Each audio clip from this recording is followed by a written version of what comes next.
राजधानी भुवनेश्वर शिशु बिक्री अभियोग निज शिशु को बिक्री करदेले बड़गड़ अंचल रहुथिबा एक दंपति बड़गड़ थाना अधीन सुशांति विहार अंचल रहुथिबा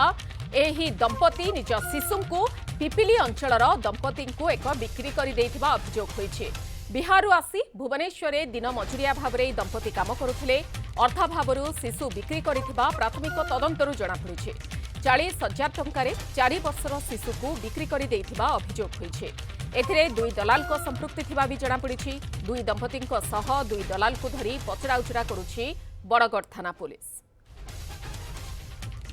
ए संपर्क में अधिक सूचना देवाई चीफ रिपोर्टर नीरद पट्टनायक आम सहित रहुछंती। नीरद कौन रहुछि वर्तमान ए खबर को नहीं अपडेट? वर्तमान जहाँ सूचना मिली ये जो दुई जन दंपति एवं जे छुआ बिक्री करथिले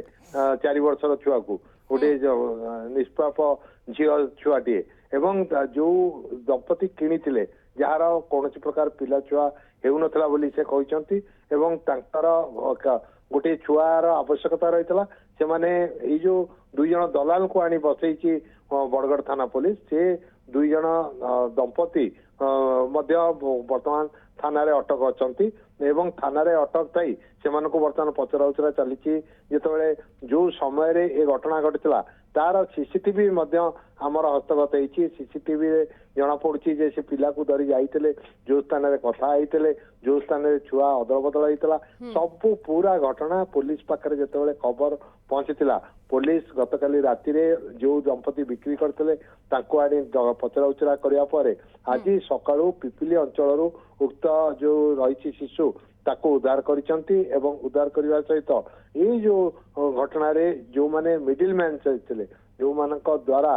ये घटना घटीला ये गोटे अभावनीय घटना। देखो पिला बिक्री घटना राजधानी रे बहुत दिन है नथिला किंतु एबे जो आज राजधानी रे पिला बिक्री घटना आसी निश्चित भाव कोठी ना कोठी जो आर्थिक अनाटन रे पड़ी ये दंपति बिहार अंचल एटी आसी काठ काम करुले एवं काठ काम करने समय जो